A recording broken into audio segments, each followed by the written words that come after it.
Oke, untuk memberikan tambahan dari dosen Fakulti dan yang selanjutnya sesi keempat yaitu pembacaan berita atas penelitian. Baiklah, kita mulai sesi pertama yaitu pemaparan rekomendasi penelitian oleh Mendagri kepada saudara Ruswa Diwata. Dipersilakan.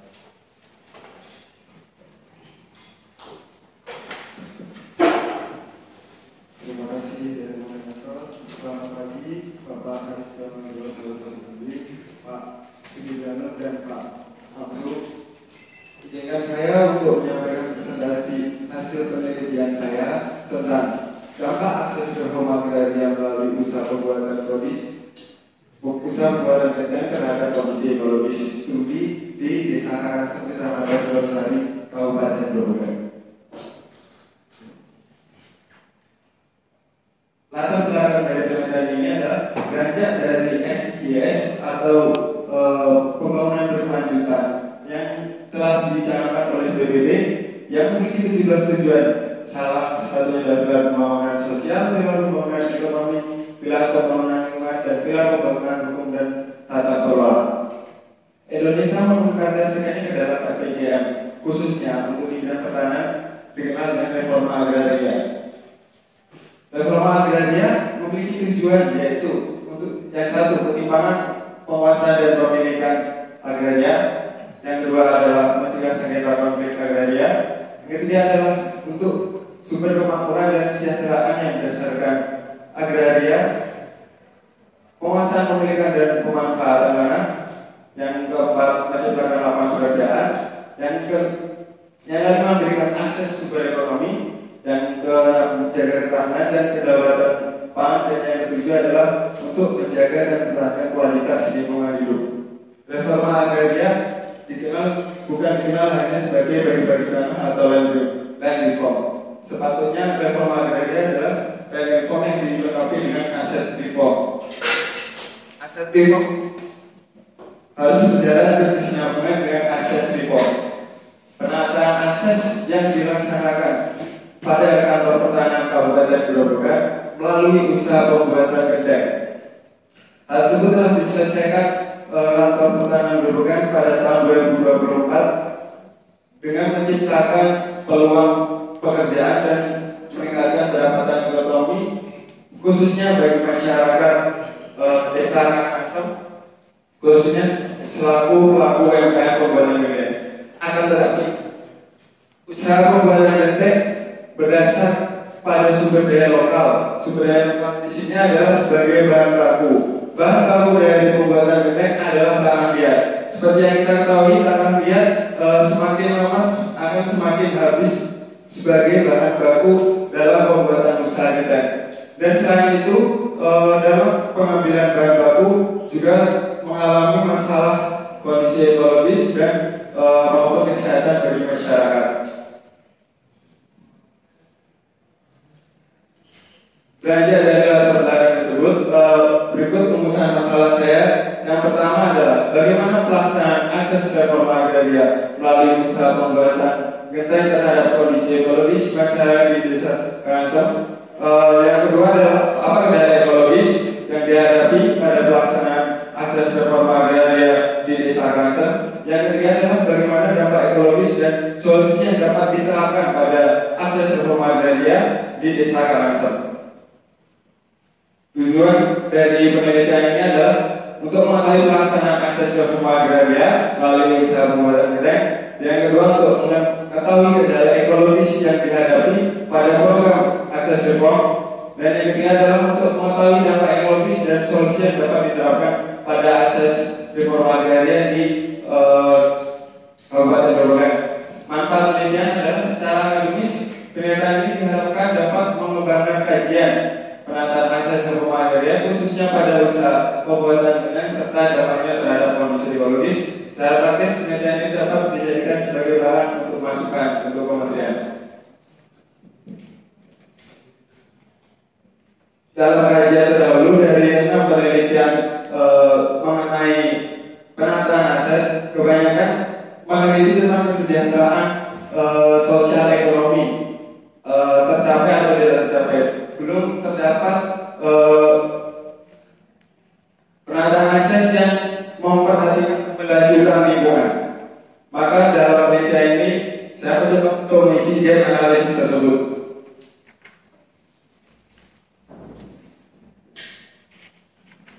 Metode penelitian ini pembuktiannya dan menggunakan penelitian kualitatif dengan pendekatan deskriptif digunakan untuk menjelaskan pelaksanaan, kendala dampak dan solusi yang dapat diterapkan pada akses reforma agraria melalui usaha pembuatan internet di Desa Karangasem.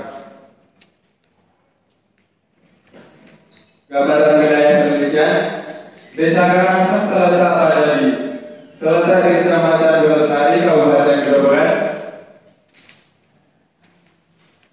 yang memiliki ketinggian 79 meter di atas permukaan laut dan memiliki beberapa potensi, yakni di bidang pertanian terdapat tanaman pangan seperti halnya padi, jagung, ubi, dan kacang tanah. Dalam bidang pariwisata terdapat pariwisata yang mengandung air seperti air terjun, terus sumber mata air udara dan sumber mata air mesok. Dalam bidang peternakan, di sini terdapat dalam potensi yang telah disampaikan oleh kantor pertanian terdapat kerbau, sapi, terus ayam, statistik. Dan di dalam bidang UMKM di Desa Karangasem di sini terdapat 416 usaha yang tergolong industri kecil. Antaranya adalah usaha genteng, batu bata merah dan batu bata roster, serta 103 usaha rumah tangga. Adapun jumlah penduduk berdasarkan mata pencaharian di Desa Karangasem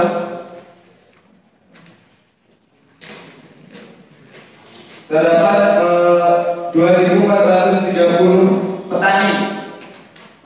Di sini dapat dilihat di bidang pertanian memang benar kebanyakan Desa Karangasem adalah mata pencaharian sebagai petani. Dalam petani di sini bukan hanya sebagai pekerjaan utama, tetapi juga sebagai pekerjaan sambilan. Dan yang kedua adalah di bidang swasta. Swasta di sini dikenal dengan industri genteng. Industri genteng di Kecamatan Rosari khususnya di Desa Karangasem terkenal dengan klaster genteng Karangasem. Lalu bagaimana perkembangan genteng di Karangasem? Industri genteng pres di Desa Karangasem dipelopori oleh Bapak Rasidi yang mulai berkembang sejak tahun 1999 yang berubah dari genteng manual menjadi genteng pres. Di Desa Karangasem di sini terdapat wadah oleh pengusaha-pengusaha genteng yang dikenal dengan klaster genteng Karangasem. Lalu bagaimana proses produksi genteng? Proses produksi genteng pres melalui beberapa tahap, yaitu pencampuran bahan baku, penggilingan bahan, pencetakan, pengeringan atau penjemuran, pembakaran dan pemasaran. Pemasaran genteng di Desa Karangasem meliputi hampir seluruh wilayah Jawa Tengah, bahkan di luar Pulau Jawa seperti Kalimantan. Lalu hasil penelitian saya, yang pertama bagaimana pelaksanaan akses reforma agraria di Kabupaten Grobogan. Desa Karangasem dipilih menjadi lokasi penanganan akses reforma agraria oleh Kantor Pertanahan Kabupaten Grobogan yang berfokus pada usaha pembuatan genteng, batu bata merah, dan batu bata roster. Kantor Pertanahan Kabupaten Grobogan memiliki peran sebagai fasilitator dalam pelaksanaan kegiatan ini dengan berbagai program legalisasi aset guna untuk mendukung pelaksanaan pemberdayaan tersebut agar dapat berjalan dengan baik. Berikut sebaran legalisasi aset yang berada di Desa Karangasem. Terdapat 4 program legalisasi aset yang di Desa Karangasem. Yang pertama adalah Prona Grobogan di tahun 2017 sejumlah 150 bidang. Yang kedua, PTSL di tahun 2018 sejumlah 1.249. Lalu lintas sektor UKM Grobogan antar Disperendak di tahun 2021 dengan jumlah 250 dan PTSL di tahun 2020 sejumlah 870. Pelaksanaan penataan akses di Kabupaten Grobogan dilaksanakan dengan 3 skema, yaitu akses mengikuti aset, aset mengikuti akses, dan akses yang dilaksanakan dalam waktu yang bersamaan. Lalu pelaksanaan fase pertama di kantor Kabupaten Grobogan dilaksanakan mulai pada bulan Maret hingga bulan Desember pada tahun 2022.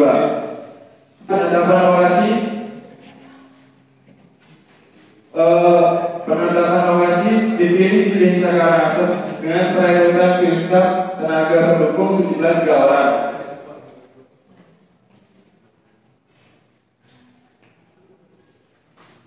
Lalu penyuluhan dilaksanakan di Desa Karangasem dengan memberikan esensi kegiatan pelaksanaan dan peran masyarakat dalam akses reforma agraria dalam pemetaan sosial. Dalam pemetaan sosial yang terdiri dari 3 filsaf yang diberikan tanggung jawab masing-masing 100 kakak.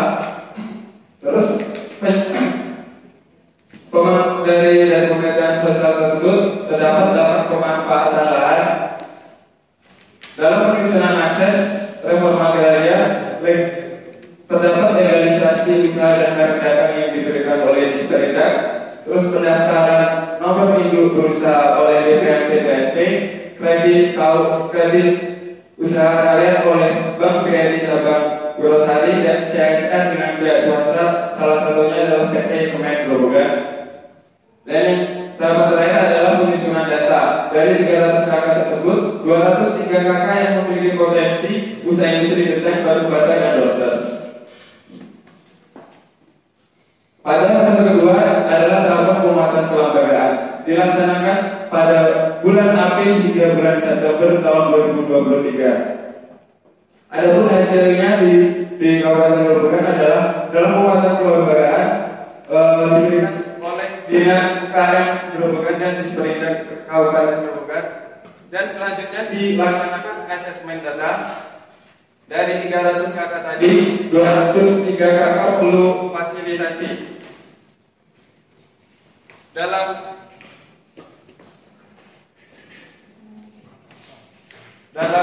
kapasitas kelembagaan di Desa Karangasem telah terdapat koperasi yang telah lama mati sehingga diperlukan pengaktifan tadi.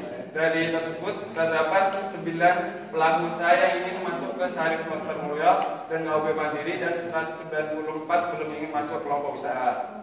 Setelah peningkatan kapasitas kelembagaan, fasilitasi kerjasama dari 200 tadi membutuhkan fasilitasi akses berupa pemasaran, akses permodalan, fasilitasi pembuatan izin usaha beredar. Selanjutnya adalah pendampingan kewirausahaan atau kelembagaan. Pendampingan kewirausahaan diberikan oleh Disperindak pada tahun 2007 berupa bantuan mesin penggiling tanah untuk bahan baku getek. Dan selanjutnya pendampingan kelembagaan adalah pengaktifan kembali kelompok usaha bersama dan kelompok usaha kluster syarif. Dan yang terakhir adalah penyusunan SK kelompok masyarakat disusun oleh SK Kanta Kepala Kantor Kabupaten Grobogan dengan pelaku usaha UKM yaitu kelompok usaha mandiri dan kelompok usaha Sarif Kloster Mulyo. Pada tahapan terakhir di fase ketiga dilaksanakan pada bulan Februari hingga bulan Juli tahun 2024. Yang kegiatan pertama yaitu peningkatan pengembangan rencana usaha.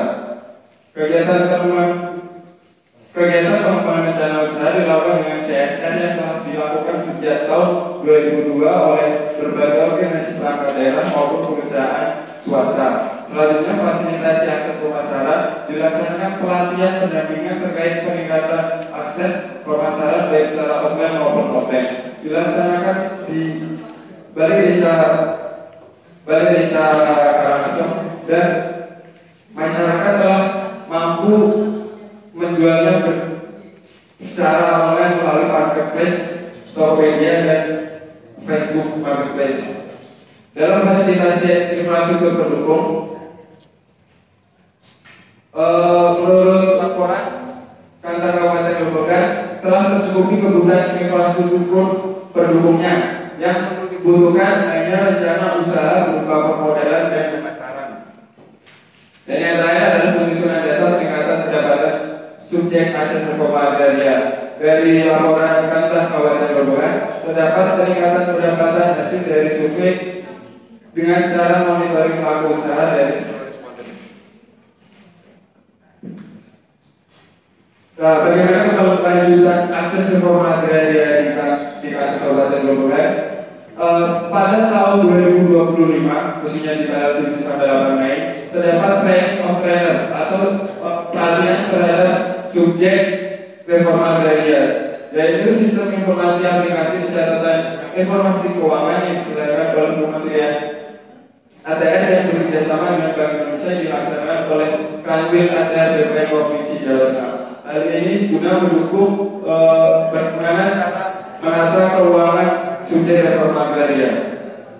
Akan tapi keberlanjutan reforma agraria tidak didampingi dengan isu ekologis. Padahal dalam agenda penata akses bagi subjek reforma agraria sekurang-kurangnya harus mencakup yang pertama jaminan akses. Jaminan akses di sini untuk di Desa Karangasem peran perempuan telah aktif dalam praktik usaha pembuatan genteng. Telah tercukupi untuk jaminan akses dan perlindungan hak di sini adalah kepastian hak. Kata Kabupaten Grobogan telah melaksanakan legalisasi akses sehingga agenda penataan akses dalam perlindungan hak telah tercukupi. Perlindungan sistem produksi di sini seperti yang kita ketahui, sumber dari genteng berasal dari tanah dan belum ada keberlanjutan. Dan yang terakhir adalah perlindungan ekosistem, belum dipandang serius oleh kantor Kabupaten Grobogan dikarenakan dapat dibuktikan dengan peran OPD dalam penguatan kelembagaan yang tidak ada OPD yang berbahas tentang lingkungan, salah satunya adalah Dinas Lingkungan Hidup. Kendala ekologis di Desa Karangasem terkenal dengan desa yang asri dan sumber daya lokal yang cukup mumpuni. Secara geografis dengan konteks lain, memang Desa Karangasem sangat cocok untuk usaha yang menggunakan tanah, salah satunya genteng, batu bata, dan roster. Lalu apa kendala ekologisnya? Yang pertama ini bahan baku. Sumber bahan baku utama yang kita lihat di Desa Karangasem saat ini telah mengalami kelangkaan. Kini terpaksa mengambil bahan baku dari desa tetangga. Setelah saya observasi di lapangan, memang benar bahan baku telah diambil di Desa Sumber Agung, Kecamatan Aringan yang jaraknya yang berbatasan dengan Desa Karangasem yang memiliki jarak antara 2 sampai 3 km untuk mengambil bahan bakunya. Terus yang kedua adalah proses produksi. Pengrajin genteng menggunakan kayu bakar sebagai sumber energi utama yang dicampur dengan bahan bakar fosil antara solar dan minyak tanah, dan juga saat ini sudah tidak memungkinkan untuk penyediaan bahan bakar secara lokal. Dulu sebelum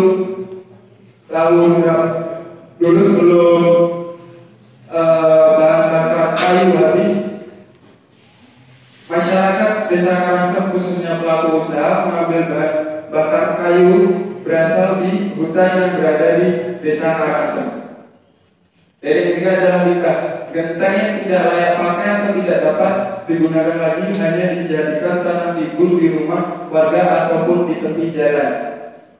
Setelah saya observasi di lapangan, memang benar bahkan terdapat limbah genteng yang menumpuk hampir 5 hari dan tidak dikelola dengan secara baik. Lalu dampak ekologis pada akses rumah agraria pada usaha pembuatan genteng, yakni dalam konteks akses reforma agraria di Desa Karangasem, perubahan penggunaan lahan untuk usaha pembuatan genteng dapat meningkatkan intensitas penggunaan lahan yang beresiko merusak jaringan ekologis lokal, terutama melalui penggalian tanah liat. Hal ini sesuai dengan kerangka oleh yang berdasarkan diagram tersebut. Dari diagram tersebut, intensitas penggunaan lahan dapat menyebabkan spatial landover effect atau limpahan spasial. Di dalam Desa Karangasem telah terbukti intensitas penggunaan lahan bahan baku, salah satunya pengambilan bahan baku tanah liat telah langka dan sekarang berpindah ke desa sebelah, bahkan sampai ke kabupaten sebelah, yaitu Kabupaten Blora. Hal tersebut hampir sesuai dengan diagram yang telah dikemukakan oleh Yan. Lalu menurut Gunawan Suratmo, dampak ekologis terdiri atas dampak fisik, biologis, dan keanekaragaman hayati. Dalam dampak fisik terdapat biaya kemisingan. Dalam konteks di Desa Karangasem, aktivitas produksi dan penggunaan transportasi kendaraan berat semakin bertambah setelah adanya akses reform. Intensitas tersebut menurut wawancara kemarin hampir jika ramai itu muatan hampir 20 sampai 25 ton per hari dan harus berjajar. Yang kedua adalah udara. Meningkatnya volume produksi genteng setelah akses reform agraria juga berpotensi terhadap menurunnya kondisi udara karena semakin tingginya kebutuhan akan kayu bakar untuk pembakaran. Yang ketiga adalah air. Memang benar di Desa Karangasem terkenal dengan sumber airnya yang melimpah, bahkan dijadikan sebagai sumber PDAM Kecamatan Wiosari. Akan tetapi kebutuhan air untuk proses produksi genteng dalam hal ini sebagai campuran bahan baku tanah liat sebagai bahan untuk genteng dapat mempengaruhi jumlah ketersediaan air di Desa Karangasem. Salah satunya ketersediaan air terdapat perbedaan antara wilayah satu dengan wilayah lainnya. Di dataran yang agak banyak rendah harus mencari airnya terlalu dalam daripada dengan dataran bagian tinggi. Dan yang terakhir adalah tanah. Penggalian tanah liat yang dilakukan secara terbuka tanpa teknik konservasi yang tepat dapat mengakibatkan kerusakan struktur tanah, mengurangi daya dukung tanah untuk aktivitas usaha lainnya.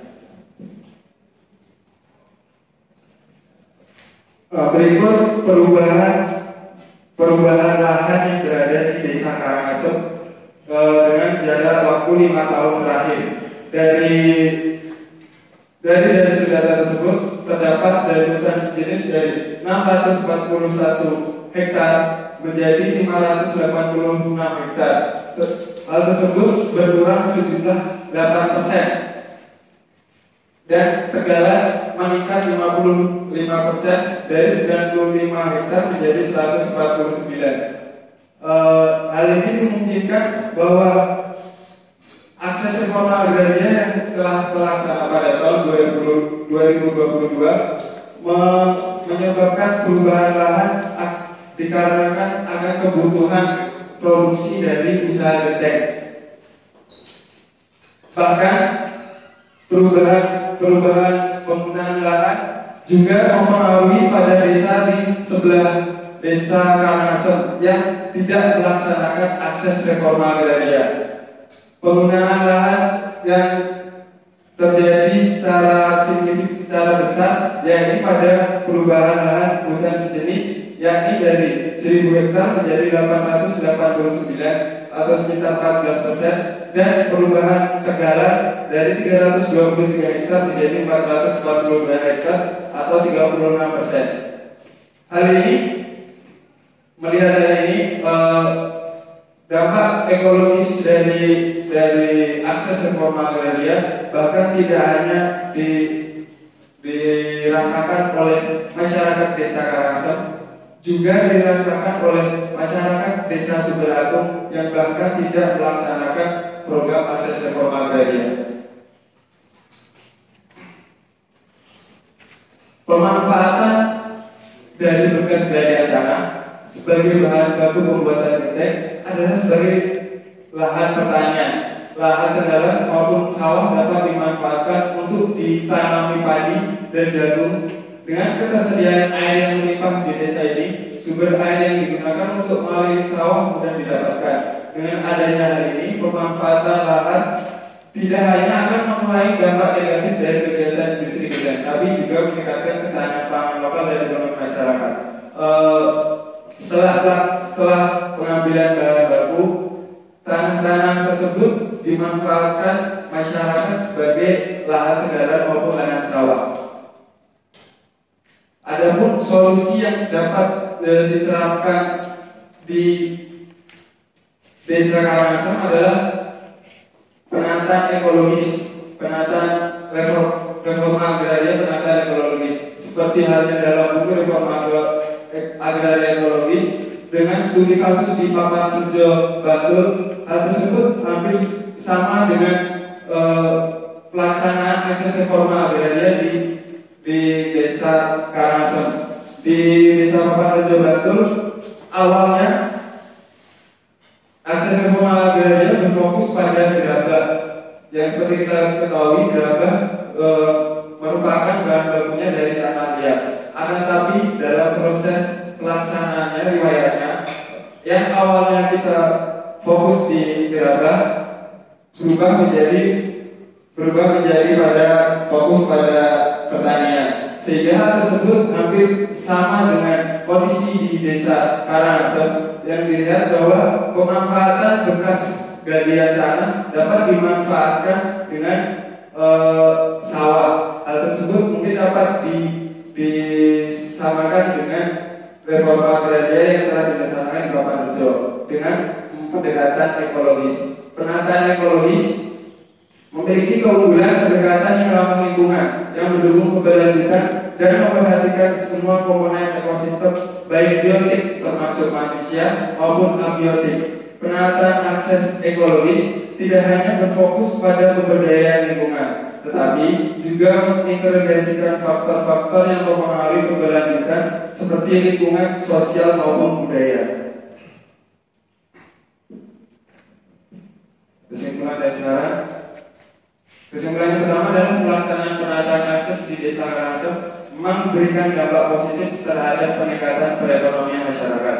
Akan tetapi, pelaksanaan akses reforma agraria juga menghadapi tantangan, terutama dalam penggunaan pengelolaan lahan yang belum optimal dan berkelanjutan, yang harus memerlukan perhatian lebih dalam pengelolaan lahan yang tidak merusak lingkungan. Dan yang kedua adalah pelaksanaan reforma agraria Desa Karangasem menghadapi kendala ekologis yang belum mendapat perhatian, terutama yang berkaitan dengan pengambilan bahan baku, proses produksi, serta limbah yang belum optimal diusahakan.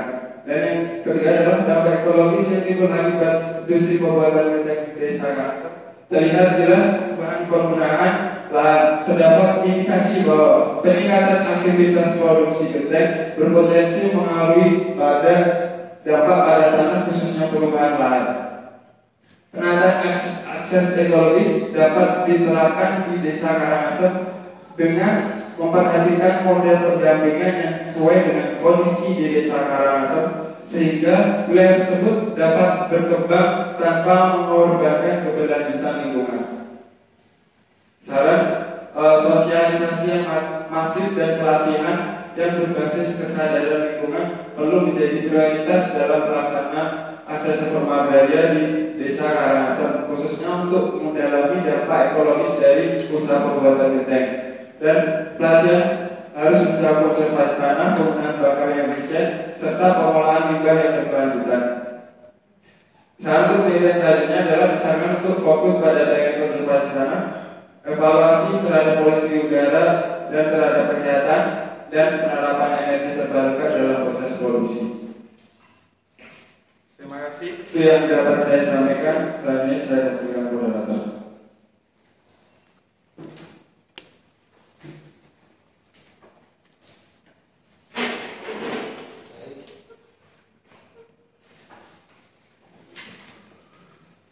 Baik, sesi selanjutnya yaitu dipersilakan kepada audiens yang ingin bertanya atau memberikan tanggapan kepada penyaji, dipersilakan.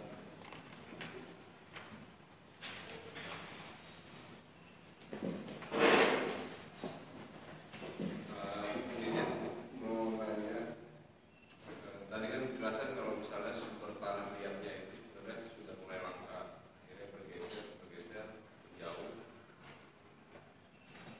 Lalu apabila sumber tanah liat tersebut habis,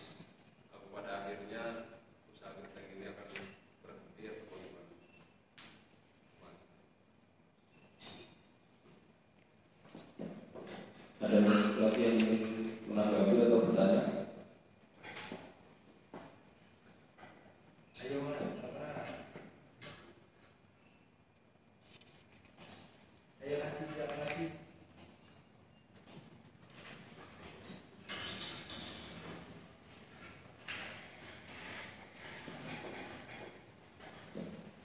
Kalau tidak ada lagi, Satu aja.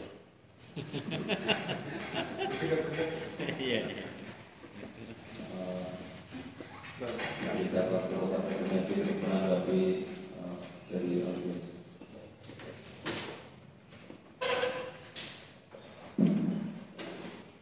Bagaimana jika bahan baku tersebut habis ya? Ya kemungkinan besar seperti halnya yang terjadi di kabupaten-kabupaten lain, contohnya di Jepara itu banyak pengusaha-pengusaha kentang itu sudah beralih mata pencahariannya dikarenakan bahan baku habis.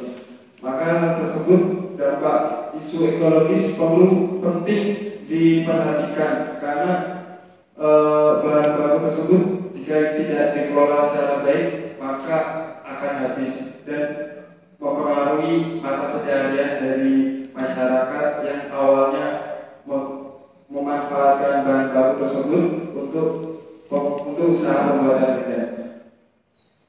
Dapat dimungkinkan untuk pergeseran mata pencaharian secara ekstrim.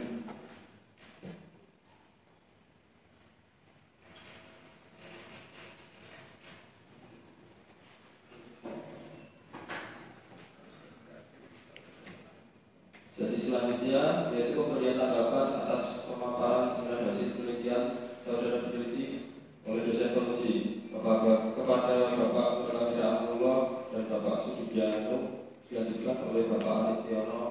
Kami persilakan.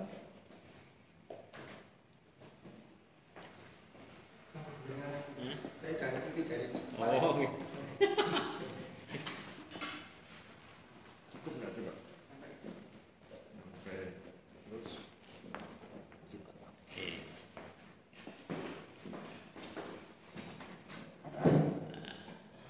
Oke, terus terima kasih kesempatan dari Assalamualaikum warahmatullahi wabarakatuh.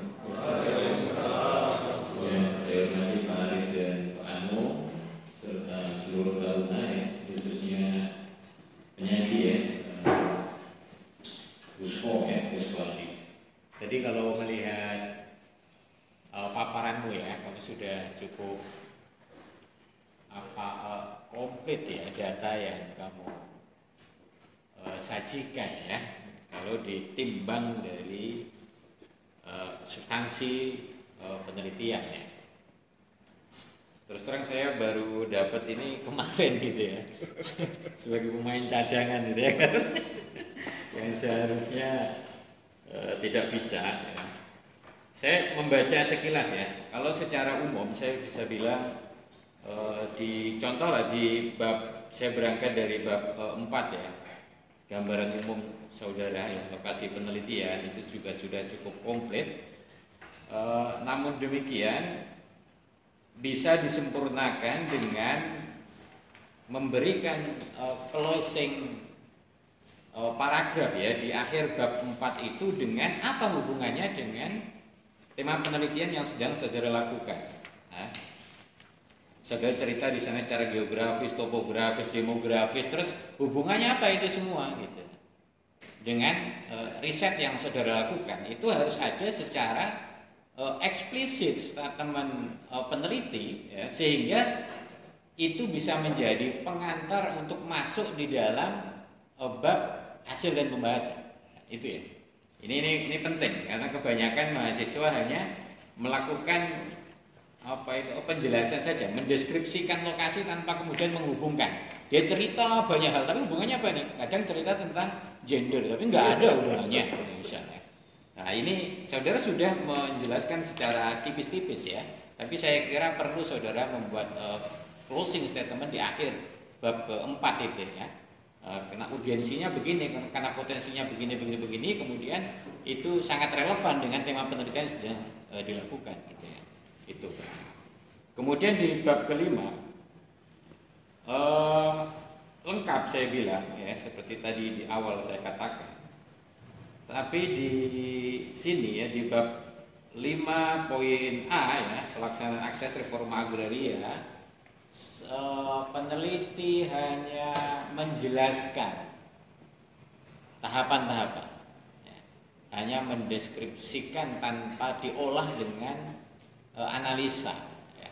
Apakah tahapan itu efektif, berdaya guna, memiliki hasil guna, gitu ya, sesuai dengan harapan, ataukah hanya sekedar jalan saja? Ini sementara hanya sekedar jalan nih. Berjalan begini jalan dengan baik. Begini. Tapi analisanya apa nih? Analisa bisa saudara kawinkan dengan teori di bab 2. Nah, jadi munculkan di sana. Nah, terus di subbahasan 1 itu juga saya kira perlu saudara menambahkan sumber data wawancara ya. Sumber data wawancara untuk semakin menguatkan itu. Terus kemudian saya sudah memberikan tanda beberapa di sini ya. Cuman memang menarik ya ketika menghubungkan antara reforma agraria utamanya di penataan akses dengan ekologis ya. Nah, ternyata tadi ada fakta bahwa potensi kerusakan ekologis banyak ternyata ya di sini ya. Namun demikian saya tertarik ketika saudara mulai membahas tentang menjawab rumusan masalah tentang kendala ekologis dan seterusnya. Masukan saya ya, kebetulan saya pernah nulis buku tentang ekologi sosial ya, termasuk di dalamnya ternyata dimensi sosial itu bukan hanya biotik ya, ternyata lingkungan yang masuk di dalam ekosistem itu bagian dari terjemahan secara tidak langsung terhadap kondisi sosial. Nah, contoh nih, ketika membahas tentang ekologis, saya kira akan lebih paripurna kalau saudara menghubungkan dengan teori tentang manajemen ekologis. Bagaimana dalam mengelola kendala ekologis itu dengan pendekatan manajemen ekologis itu ada. Ya. Jangan sampai ada kondisi di mana disebut di dalam teori ekologis itu ecological decoupling. Yakni apa? Satu kondisi ekologis di mana ekosistem kehilangan fungsinya. Ya, seperti tadi misalnya ditanya temanmu ini gimana kalau kemudian sudah habis nih? Jangan-jangan sampai kepada satu titik nadir ecological decoupling, bahwa ekosistem kehilangan fungsinya. Nah ini jangan sampai ke sana. Nah ini nalar kritismu sebagai sosok peneliti saya kira bisa masuk ya ke sana ya. Kemudian pertanyaan kedua yang juga harus dijawab ketika saudara menjelaskan tentang berbagai macam kendala tadi ya. Kemudian saudara menawarkan ada solusinya. Pertanyaan berikutnya, ini tanggung jawab siapa? Artinya solusi kan tidak hanya di permukaan. Ini tanggung jawab siapa terusan kemudian memperbaiki ini semua? Nah ini yang perlu saudara aktor yang harus saudara sepil nih ya, harus saudara tunjuk nih di dalam. Oh untuk yang ini adalah tanggung jawabnya ini nih. Kalau yang ini tanggung jawabnya ini gitu ya. Nah, sehingga akan semakin paripurna ya. Siapa yang ditunjuk sebenarnya untuk menjadi tanggung jawab problem itu. Oke, kemudian di bab akhir ya, bab ke-6 penutup dan saran, saya ingin bilang memang ada nih sebelum ke sana, ketika saudara bilang harus memanfaatkan teknologi gitu ya, teknologi ramah lingkungan ya tadi, teknologi ramah lingkungan. Memang sebenarnya ini menjadi problem ketika seorang peneliti hanya menjelaskan secara umum teknologi ramah lingkungan tanpa memberikan contoh atau klasifikasi yang ramah lingkungannya seperti apa, yang bagaimana. Nah itu ya. Kita akan berhenti di situ seolah-olah selesai, Pak. Padahal tidak. Kemudian untuk saran, saya sarankan saudara, saran itu harus applicable, harus aplikatif, bisa dilakukan. Maka dan saran ini ditujukan kepada siapa? Nah, itu juga harus sangat eksplisit ya. Tidak sekedar malu-malu gitu menyarankan gitu ya. Terkesan masih malu-malu kucing gitu ya. Saudara bisa tegas saja saran pertama ditujukan kepada BPN, semisal yang punya program ya penataan akses, bahwa ke depan penataan akses di dalam beberapa kajian teoritik dilakukan bahwa penataan akses yang terlalu teokratikal ya itu akan menghilangkan ruh dari pelaksanaan penataan akses itu sendiri. Ya tidak boleh, memang bagus hal seperti itu, tapi kalau terlalu itu bisa menghilangkan ya. Terlalu teknokratik misalnya ya, gitu ya. Jadi saran saya ya sarannya bisa ke BPN, Pemdes tadi ya, pemerintah desa apa yang harus dilakukan, yang taktis yang bisa dilakukan, kemudian kepada masyarakat itu sendiri apa nih sebenarnya yang bisa dilakukan, dan yang tidak kalah penting adalah saran untuk penelitian yang akan datang sebagai kontribusimu untuk aspek akademik ya. Mungkin saja kamu bilang, oh ini mungkin bisa dibandingkan dengan kondisi serupa di daerah lain semisal, atau menambahkan variabel semisal. Kalau saudara hanya memasukkan ini semisal ditambahkan dengan variabel lain, saya kira akan lebih bagus. Itu saja. Kemudian apa ya yang bisa saya sampaikan. Kemudian di lampiran ini Mas banyak yang nggak terbaca ini ya, lampiranmu ini SKSK atau apa ini ya. Jangan sampai lampiran tidak terbaca, mubazir. Ya, kamu harus memastikan ini lampiranmu terbaca. Ya, kamu memang sudah bagus sih nyepil di dalam bisa dilihat di lampiran, tapi ketika dilihat nggak terbaca, ya, ini problem nih. Ya, itu saja, terima kasih.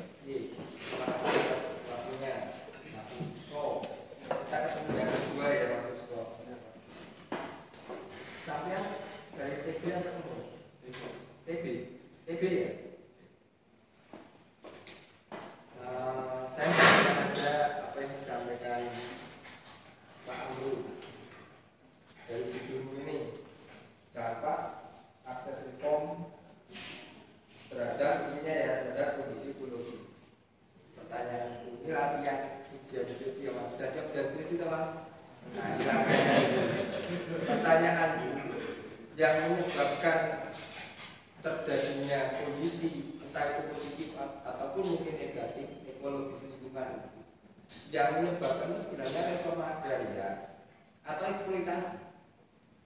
Eksploitasinya Pak. Eksploitasi berarti reforma agraria nggak ada pengaruhnya. Kalau reforma agraria berdasarkan intensitas peningkatan produksi itu Pak.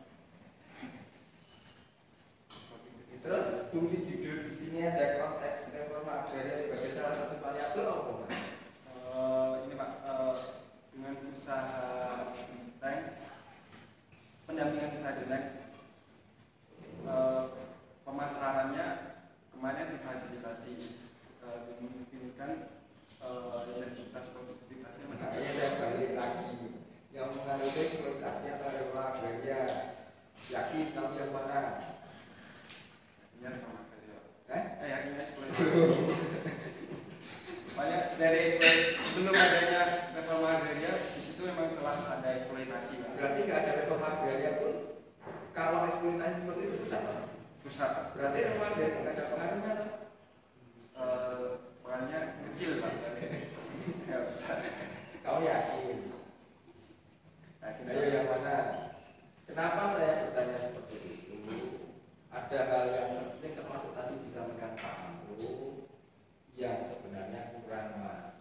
Boleh sampai menggunakan kata reforma agraria itu.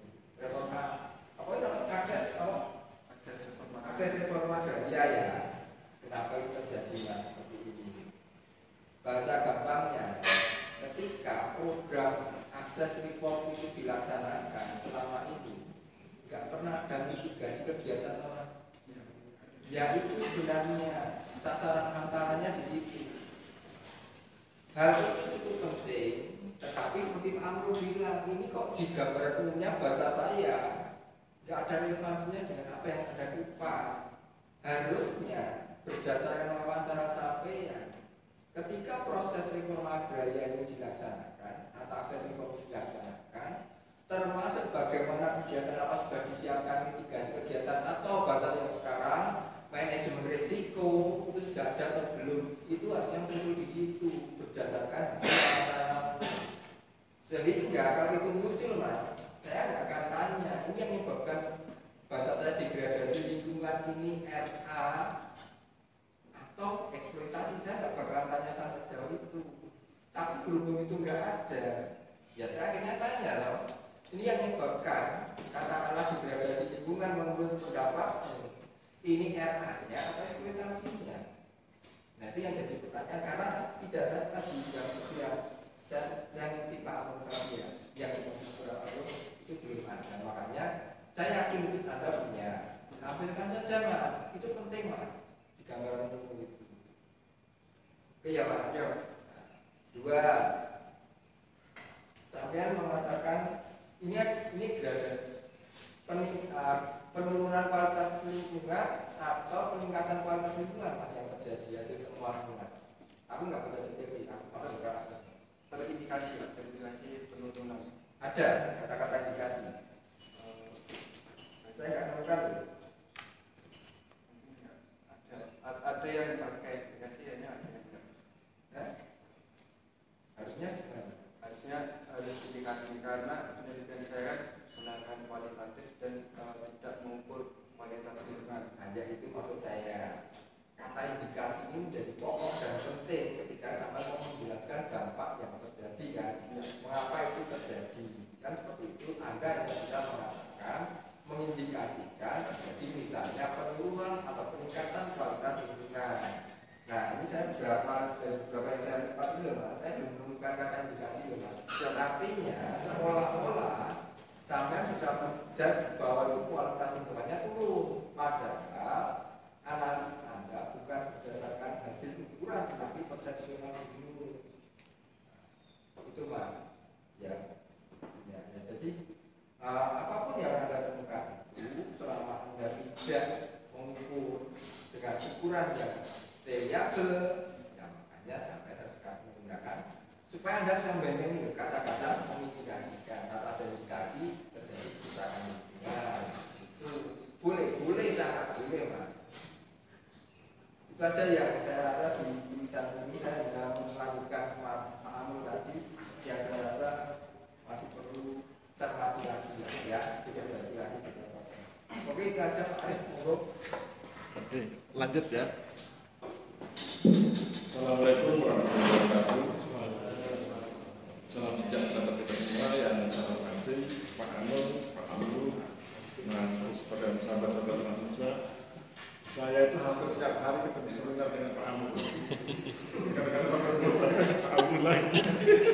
Jadi saya hafal betul. Jadi yang keuntungannya dari beliau adalah beliau kritis konstruktif, sama seperti Pak Anul kritis konstruktif. Jadi itu yang harus diambil manfaatnya oleh Mas Musko. Catat semua pendapat beliau berdua, kemudian perbaiki sebagaimana yang beliau sarankan.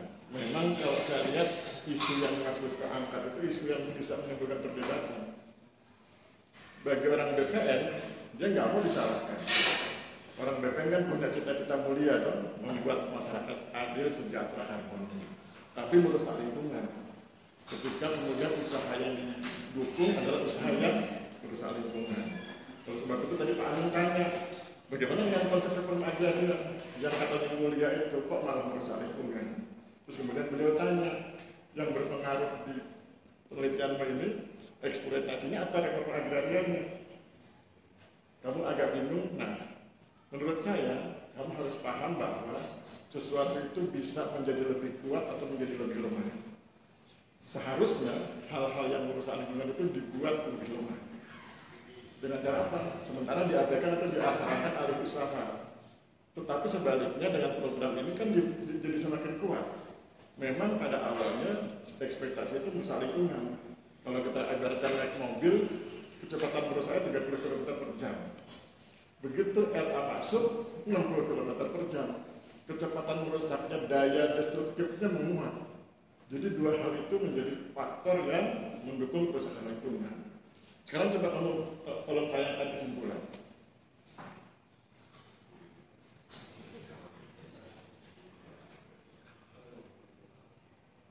Jadi yang digarisbawahi daya rusaknya semakin lebih kuat, semakin kuat karena itu ya, karena adanya RU. Lihat poin 3. Poin 3 ini kan sebetulnya akan lebih baik kalau dilakukan proses alih usaha. Bisnisnya diubah, bukan dari genteng tapi bisnis yang lain yang tidak merusak lingkungan. Pertanyaan menariknya adalah, dan ini debatable, nanti mungkin menjadi PR ketika ujian skripsi, apakah ada peluang melakukan alih usaha dari genteng atau kegiatan lain yang tidak merusak lingkungan? Kalau ada, apakah ada datanya? Kalau tidak ada, bagaimana caramu untuk bisa mendapatkan data itu? Ya. Kemudian yang berikut, tadi kan Pak Amru punya tagline yang bagus, ya. Tagline dari Pak Amru itu, penataan akses yang sangat teknokratis akan merusak filosofi penataan akses. Sangat teknokratis. Teknokratis itu artinya dia bekerja sesuatu sesuai dengan buku panduan, tapi dia lupa ruhnya. Ruhnya itu kan adil, sejahtera, harmoni. Bagaimana mungkin harmoni kalau lingkungannya rusak? Bagaimana mungkin sejahtera kalau lingkungannya rusak? Nggak adil buat lingkungan. Ya? Sehingga kemudian nanti kamu kaji ulang, kamu baca baik-baik. Karena itu nanti menjadi perdebatan penting di ruang ujian. Apakah RA yang dilaksanakan itu sangat demokratis atau sebetulnya tidak teknokratis tapi memang tidak berwawasan lingkungan? Itu ya, saya pikir gitu. Saya kembalikan kepada moderator. Terima kasih.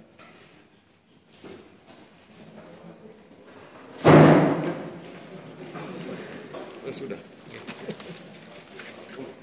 Ini tanda tangan Pak.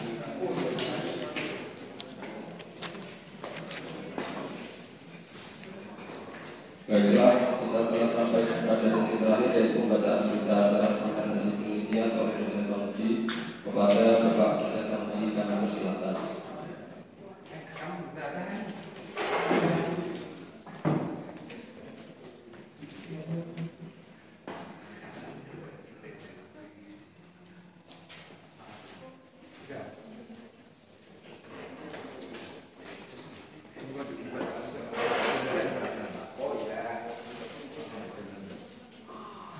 Nilainya nyusul.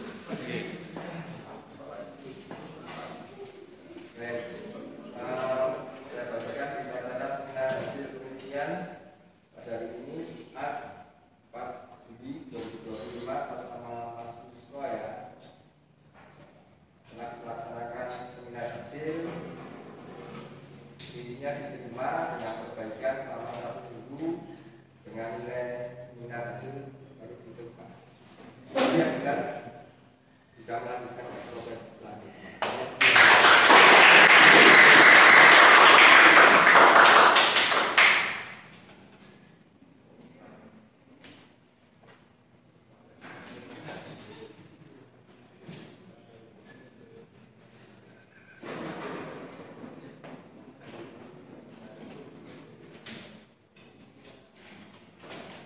Responsi ya Bu. Jam 10 responsi. Dengan dibacakannya berita acara seminar hasil Saya tambahkan nilainya ya. Di pokok Nilainya 84. Jadi sudah dekat 85. Jadi pesan yang beliau berdua tolong diperhatikan. Terima kasih.